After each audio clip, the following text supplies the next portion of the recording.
आदाब नाजरीन, इस्तकबाल है आप सभी का मुल्क की बात में। मैं हूं आपके साथ नेहा सिंह। खबरें शुरू करने से पहले एक नजर सुर्खियों पर। गजा को कब्जाने की ट्रंप की तजवीज पर दुनिया भर में बवाल। ईरान, ओआईसी समेत कई यूरोपीय मुल्कों ने लगाई ट्रंप की क्लास।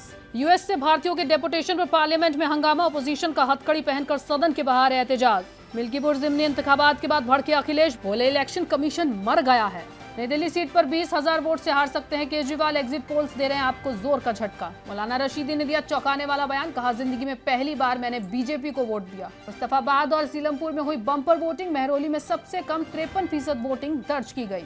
दिल्ली में पाकिस्तानी मुहाजिरीन ने डाला वोट। सीए के तहत मिली थी हिंदुस्तानी शहरियत। तिरुपति मंदिर से हटाए गए 18 गैर हिंदू मुलाजमीन। ओवैसी बोले वक्फ से भी हटाओ गैर मुस्लिम। गजा पर कब्जा करने के डोनाल्ड ट्रंप के बयान के बाद पूरी दुनिया सख्ते में आ गई है। मिडिल ईस्ट समेत कई अमेरिका की हिमायत वाले मुल्कों ने अमेरिका के नापाक इरादों पर उसकी जमकर क्लास लगाई है। ईरान, अरब लीग, ओआईसी, रूस, चीन, फ्रांस, जर्मनी समेत कई बड़े बड़े मुल्कों ने ये माना कि ट्रंप की गजा मुखालिफ तजवीज आलमी कानून की खिलाफ वर्जी है और ये फिलिस्तीनी पहचान को मिटाने के लिए इजरायली हुकूमत के प्लान पर मबनी है। हुकूमत में आने के बाद ट्रंप एक के बाद एक एग्जीक्यूटिव ऑर्डर्स पर दस्तखत कर रहे हैं और इन्हीं सब के बीच अब जो ट्रंप ने गजा के लोगों को मुल्क बदर करके वहां नए सिरे से तामीर कर एक नई कॉलोनी बसाने का जो तबसरा किया है, उससे मिडिल ईस्ट समेत पूरी दुनिया में सख्त नाराजगी है। ट्रंप ने ऐसा फैसला लेकर इजराइल की पूरे फिलिस्तीन को मिटाने के प्लान में एक तरह से हिस्सा डाला है, क्योंकि इजराइल एक खास मकसद से मकबूजा वेस्ट बैंक और दीगर इलाकों में इलीगल तामीरात कर रहा है और इसके लिए वो फिलिस्तीनियों की नस्लकुशी कर रहा है। ट्रंप का बयान आने के बाद इजरायली पीएम नेतन्याहू ने उसकी तारीफ की है। वहीं बैनुल अक़वामी सतह पर कई मुल्कों ने इसे इंसानियत के खिलाफ मानकर एहतजाज दर्ज कराया है। प्रेस टीवी के मुताबिक अरब लीग और ऑर्गेनाइजेशन ऑफ इस्लामिक कॉरपोरेशन यानी कि ओआईसी ने अमेरिकी सदर डोनाल्ड ट्रंप के गजा प्लान को लेकर ट्रंप की सख्त अल्फाज में मजम्मत की है और कहा है कि तंजीम का मानना है कि गजा फिलिस्तीनी रियासत का अटूट हिस्सा है। साथ ही ओआईसी ने इजरायली कब्जे के खात्मे की अपील की है। दूसरी जानिब अमेरिका के सबसे बड़े मुखालिफ ईरान ने भी अमेरिका और इजराइल को जमकर लताड़ा है। प्रेस टीवी के मुताबिक ईरानी वजीर खारजा इस्माइल बगाई ने फिलिस्तीनियों को गजा से बेदखल करने के लिए अमेरिका के प्लान की सख्त मजम्मत की है और कहा है कि इजराइल अमेरिका फिलिस्तीनियों की पहचान को मिटाना चाहते हैं। उन्होंने जोर देकर कहा कि फिलिस्तीन कभी भी अमेरिका और इजरायली हुकूमत को अपनी तारीखी और कौमी पहचान मिटाने नहीं देंगे। उधर सऊदी अरब के जरिए इजराइल से ताल्लुक न जोड़ने के फैसले के बाद अब इजिप्ट, जॉर्डन और तुर्की ने भी इजराइल अमेरिका के खिलाफ मोर्चा खोल दिया है। तीनों मुल्कों के बुज़रा एक खारजों ने ट्रंप के फैसले को नाकाबिले कबूल बताया और कहा कि ना ही हम और ना ही गजा ट्रंप के फैसले को कबूलेंगे। वहीं अमेरिका की हामी माने जाने वाले कई यूरोपीय मुल्कों ने भी अमेरिका इजराइल के खिलाफ एहतजाज दर्ज कराया है। प्रेस टीवी के मुताबिक स्पेन, जर्मनी, फ्रांस, रूस, चीन, ब्रिटेन और यूनाइटेड नेशंस ने भी गजा वासियों की मुल्क बदरी के खिलाफ अमेरिका की कड़ी मजम्मत की है। इन तमाम ने कहा है कि अगर ऐसा हुआ तो इससे एक नया दर्द और नई नफरत भी पैदा होगी। तमाम मुल्कों और तंजीमों ने ट्रंप के प्लान को नकार कर 2 स्टेट सॉल्यूशन की हिमायत पर जोर दिया है। अब देखना ये है कि अगर ट्रंप ने मुस्तकबिल में गजा और फिलिस्तीनियों के खिलाफ कोई भी बड़ा कदम उठाने की कोशिश की तो क्या ट्रंप का हाल भी वही होगा जो हमास और रेजिस्टेंस ने गजा जंग के दौरान बाइडेन इंतजामिया का किया था, यानी कि इजराइल और अमेरिका को करारी शिकस्त दी थी। पार्लियामेंट में बजट सेशन के 5वें दिन अपोजिशन ने अमेरिका में गैर कानूनी तौर पर रह रहे हिंदुस्तानी शहरियों के डेपुटेशन का मुद्दा उठाया। लोकसभा में क्वेश्चन आवर के दौरान अपोजिशन एमपीज ने हंगामा करते हुए इस मुद्दे पर चर्चा की मांग की। हंगामे की वजह से सदन की कार्रवाई पहले दोपहर 12 बजे तक के लिए और फिर 2 बजे तक के लिए मुलतवी कर दी गई। अपोजिशन के तमाम एमपीज ने पार्लियामेंट हाउस कॉम्प्लेक्स में एहतजाज किया। हालांकि इजारत खारजा ने इस मुद्दे पर राज्यसभा में आज जवाब दिया। लोकसभा के साथ साथ राज्यसभा में भी इस मुद्दे पर हंगामा देखने को मिला। कांग्रेस एमपी गौरव गोगोई ने कहा कि मैं अमेरिकी हुकूमत के इस रवैये से बेहद दुखी हूं। भारत और अमेरिका के बीच रिश्ते अच्छे हैं, लेकिन उन्होंने जिस तरह से 100 से ज्यादा भारतीयों को मिलिट्री प्लेन में भेजा है वो पूरी तरह से गलत है। इजारत खारजा और वजीर आजम को इस पर अपनी बात रखनी चाहिए। उत्तर प्रदेश में वाक़ अयोध्या में मिल्कीपुर असेंबली सीट पर ज़िमनी इंतखाबात के लिए वोटिंग पूरी हो गई है और अब नतीजों का इंतजार है। इस सीट पर नतीजे 8 फरवरी को आएंगे। इससे पहले समाजवादी पार्टी के मुखिया और यूपी के साबिक सीएम अखिलेश यादव ने इंडियन इलेक्शन कमीशन को लेकर मुतनाज़ा बयान दिया है। समाजवादी पार्टी चीफ अखिलेश यादव ने मिल्कीपुर असेंबली जमीनी इंतखाबात के मुतालिक में लगे इल्जामों पर कहा कि ये बीजेपी का इलेक्शन लड़ने का तरीका है। इलेक्शन कमीशन मर गया है, सफेद कपड़ा हमें तोहफे में देना पड़ेगा। मिल्कीपुर के मुद्दे पर ही नगीना एमपी चंद्रशेखर आजाद ने भी रद्द अमल का इजहार किया है और बीजेपी को घेरा है। उन्होंने कहा कि मिल्कीपुर में बीजेपी ने जमहूरियत का गला घोटा है। जिस तरह से सरकारी मशीनरी सत्ता के आगे झुक गई, वोटों को प्रभावित करने, वोटिंग में देरी करने, लोगों को धमकाने, वोट ना डालने देने का पाप जो उत्तर प्रदेश हुकूमत ने किया है वो जुर्म है।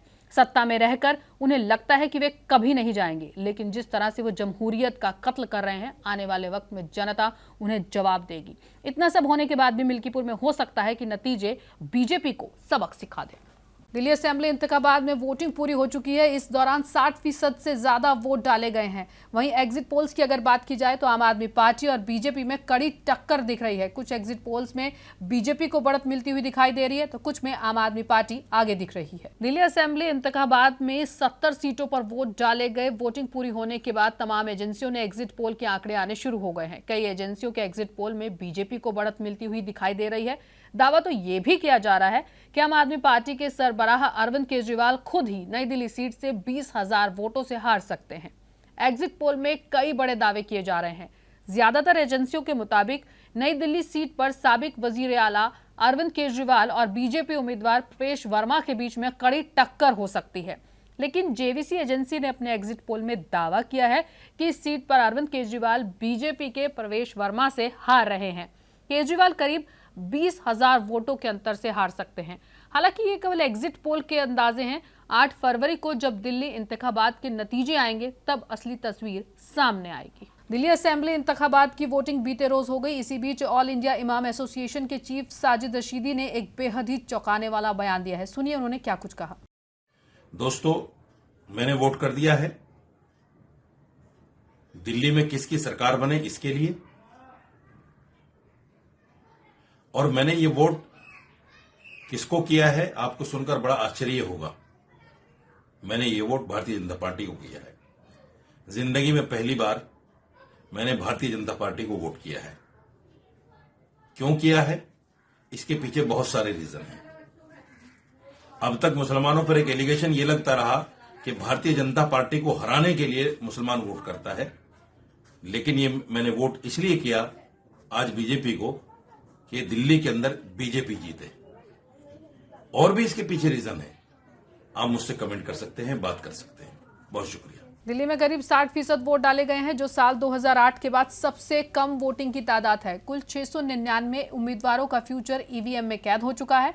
8 फरवरी को वोटों की गिनती होगी और अगर किसी पार्टी को क्लियर मेजॉरिटी मिलती है तो 11 फरवरी तक हुकूमत बनाई जाएगी। इस बार वोटिंग 2024 के लोकसभा इलेक्शन में 58.6% की तुलना में 1.8% ज्यादा है, जो मई में गर्मियों के चरम के दौरान मुनकदीद किए गए थे। मुस्लिम अक्सरियती मुस्तफाबाद में सबसे ज्यादा 69% वोटिंग हुई, जो कि 2024 के लोकसभा इलेक्शन में दर्ज किए गए वोटिंग की तादाद से ज्यादा थी, जब 66.8% लोगों ने वोट डाले थे। लेकिन अगर बात 2020 के असेंबली इलेक्शन की जाए तो वोटिंग लगभग 1.8% कम हुई, जिसमें 70.8% ही वोटिंग हुई। सीलमपुर में दूसरी सबसे ज्यादा 68.7% वोटिंग हुई। इसके बाद गोकुलपुर के रिजर्व्ड कॉन्स्टिट्यूएंट में 68.3% वोट हुए। महरौली में सबसे कम 53% वोट डाले गए। उसके बाद मॉडल टाउन में 53.4% वोटिंग हुई। सबसे ज्यादा वोटिंग बल्ली मारान तो सबसे कम वोटिंग दिल्ली कैंट में हुई थी। हालांकि इस बार रात 11 बजे तक के आंकड़ों के मुताबिक मुस्तफाबाद असेंबली सीट पर सबसे ज्यादा वोटिंग हुई। दिल्ली असेंबली इंतखाबात हो चुके हैं। कई पाकिस्तानी मुहाजिरों ने इस बार दिल्ली इंतखाबात में पहली बार वोट डाला है। इन सभी मुहाजिरों को सिटीजनशिप अमेंडमेंट एक्ट के तहत इंडियन सिटीजनशिप मिली है। दिल्ली में 5 फरवरी को असेंबली इंतखाबात हुए। इस दौरान दिल्ली में रह रहे कई पाकिस्तानी मुहाजिरीन ने भी वोट डाला। सभी मुहाजिरीन को CAA के तहत इंडियन सिटीजनशिप मिली है, जिसके चलते वे वोट डाल सके हैं। बता दें कि पाकिस्तान के कई हिंदू मुहाजिरीन देश की राजधानी दिल्ली में रहने आए हैं। 186 पाकिस्तानी हिंदू मुहाजिरीन ने कई सालों की बेयकीनी के बाद पहली बार दिल्ली असेंबली इंतखाबात में अपने वोट का इस्तेमाल किया। पाकिस्तान से भारत आने और सिटीजनशिप हासिल करने तक के सफर में ये एक अहम पल था। इन सभी को सिटीजनशिप एक्ट के तहत भारतीय सिटीजनशिप मिली है। पाकिस्तानी हिंदू मुहाजिरीन बिरादरी के सदर धर्मवीर सोलंकी ने उम्मीद जताई है कि उनके जद्दोजहद में कमी आएगी। उन्होंने कहा कि अब हमें लगातार अपना ठिकाना नहीं बदलना पड़ेगा, हमें आखिरकार परमानेंट घर और रोटी कमाने का एक परमानेंट जरिया मिल जाएगा। आंध्र प्रदेश के तिरुमला तिरुपति देवस्थानम के मंदिर के 18 एम्प्लॉयज को हटाने के फैसले की AIMIM चीफ ओवैसी ने कड़ी मजम्मत की है। बता दें, उनका कहना है कि जब TTD के मुलाजिमीन को सिर्फ इसलिए हटाया जा रहा है क्योंकि वे गैर हिंदू हैं, तो N चंद्रबाबू नायडू की कयादत वाली तेलुगु देशम पार्टी किस आधार पर वक्फ तरमीमी बिल का सपोर्ट कर रही है, जिसमें कहा जा रहा है कि रियासती मुस्लिम वक्फ बोर्ड में कम से कम 2 गैर मुस्लिम भी मेंबर हो सकते हैं। इससे बहुत गलत पैगाम जा रहा है। और ओवैसी ने कहा कि वक्फ तरमीमी बिल के मुताबिक किसी भी गैर मुस्लिम को वक्फ बोर्ड का हिस्सा कैसे बनाया जा सकता है, ये बिल्कुल गलत है। अमेरिकी सदर डोनाल्ड ट्रंप ने एक बार फिर से हलचल मचाते हुए एक और बड़ा फैसला लिया है। ट्रंप ने ख्वातीन के खेल में ट्रांसजेंडर एथलीट्स की एंट्री बैन करने वाले एग्जीक्यूटिव ऑर्डर पर साइन कर दिए हैं। ट्रंप के इस हुक्म के बाद अब अमेरिका में ट्रांसजेंडर्स वुमेन सेक्शन के खेलों में हिस्सा नहीं ले सकेंगे। ये हुक्म उन ट्रांसजेंडर खिलाड़ियों पर भी लागू होगा जो जन्म के वक्त मेल थे और बाद में लिंग बदलकर खातून बन गए। इस एग्जीक्यूटिव हुक्म का नाम keeping main out of women sports है, जिसके तहत इंसाफ और तालीमी महकमे सहित फेडरल एजेंसीज को ये जानने की पूरी छूट दी गई है कि फेडरल फंडिंग हासिल कर रही इंस्टीट्यूशंस ट्रंप इंतजामिया के नियमों के मुताबिक काम करें, जिसमें जेंडर का मतलब जन्म के वक्त का जेंडर है। कर्नाटक की बेंगलुरु पुलिस ने महाराष्ट्र के एक 37 साल के शातिर चोर को गिरफ्तार किया है। इस शातिर चोर की चोरी की वजह सुन के आप कहेंगे कि सच में प्यार अंधा होता है। इस शातिर चोर ने अपनी एक्टर गर्लफ्रेंड को चोरी के पैसों से 3 करोड़ का घर गिफ्ट किया है। इतना ही नहीं, ये चोर फिल्मी हसीनाओं पर करोड़ों रुपए लुटा चुका है। ये चोर पिछले 2 दशकों से देश के कई हिस्सों में चोरी करता रहा था। पुलिस ने कर्नाटक की राजधानी के मारुति नगर वाक़े एक घर से 9 जनवरी को 14 लाख रुपए के सोने और चांदी के गहनों की चोरी के सिलसिले में इस शातिर चोर को गिरफ्तार किया है। शातिर चोर सोलापुर का रहने वाला है। पुलिस ने बताया कि 200 से ज्यादा CCTV कैमरों से फुटेज इकट्ठा करने के बाद उन्होंने इस चोर को गिरफ्तार किया। उन्होंने उसके पास से 181 ग्राम सोने के बिस्किट, 33 ग्राम चांदी के गहने और एक बंदूक बरामद की। एक पुलिस अधिकारी के अनुसार चोर ने 2003 में चोरी करना शुरू किया था, जब वो बहुत छोटा था। 2009 तक वह एक बड़ा चोर बन गया जिसने करोड़ों की प्रॉपर्टी हासिल की थी। 2014-15 में उसने एक अदाकारा के साथ रिश्ता बनाया और उस पर खूब पैसा खर्च किया। कोलकाता में 3 करोड़ रुपए का घर बनवाया और उसे 22 लाख रुपए का एक्वेरियम भी गिफ्ट दिया। अब पुलिस ने चोर को गिरफ्तार कर लिया है और सभी चोरी का खुलासा कर दिया है। इंडियन आर्मी ने कॉलोनियल विरासत से अलग होने की राह में एक बड़ा कदम उठाया है। कोलकाता वाक़े फौज की ईस्टर्न कमान के हेडक्वार्टर्स फोर्ट विलियम्स का नाम बदलकर विजय दुर्ग कर दिया गया है। आइए जानते हैं कि फोर्ट विलियम का इतिहास क्या है, इसका नाम क्यों बदला गया और इसकी क्या खासियत है। ये फैसला हिंदुस्तानी तारीख और कौम परस्ती की अलामत छत्रपति शिवाजी महाराज को खिराज अकीदत के तौर पर लिया गया है। इस बदलाव के साथ ही कुछ दिगर तारीखी इमारतों के नाम भी बदले गए हैं। फोर्ट विलियम्स की तामीर ब्रिटिश ईस्ट इंडिया कंपनी ने साल 1781 में करवाया था। इसका नाम इंग्लैंड के राजा विलियम्स तृतीय के नाम पर रखा गया था। ये किला ब्रिटिश एम्पायर के ईस्टर्न भारत पर की ताकत की अलामत समझा जाता था। इसकी तामीर हुगली नदी के किनारे की गई थी, जिससे एक मजबूत सैन्य अड्डे के रूप में काम कर सके। ब्रिटिश शासन के दौरान फोर्ट विलियम का इस्तेमाल सैन्य केंद्र के रूप में किया जाता था। सुप्रीम कोर्ट ने एक अहम और तारीखी फैसला सुनाया है जो ख्वातीन के हक से जुड़ा हुआ है। कोर्ट ने कहा कि एक खातून जो पहले शौहर से अलग हो चुकी है, उसे दूसरे शौहर से गुजारा हासिल करने का पूरा हक है, भले ही उनकी पहली शादी कानूनी तौर पर खत्म ना हुई हो। बता दें कि इस फैसले में कोर्ट ने यह भी कहा कि अगर खातून और पहला शौहर आपसी मर्जी से अलग हुए हैं तो कानूनी तलाक न होने के बावजूद खातून दूसरे शौहर से गुजारा मांग सकती है। ये मामला तेलंगाना हाईकोर्ट के हुक्म से जुड़ा था, जिसमें खातून को उसके दूसरे शौहर ने गुजारा देने से इनकार कर दिया था। हाईकोर्ट ने यह फैसला CRPC की दिफा 125 के आधार पर सुनाया था, जिसमें कहा गया था कि चूंकि खातून ने अपनी पहली शादी कानूनी तौर पर खत्म नहीं की है, इसलिए उसे दूसरे शौहर से गुजारा नहीं मिल सकता।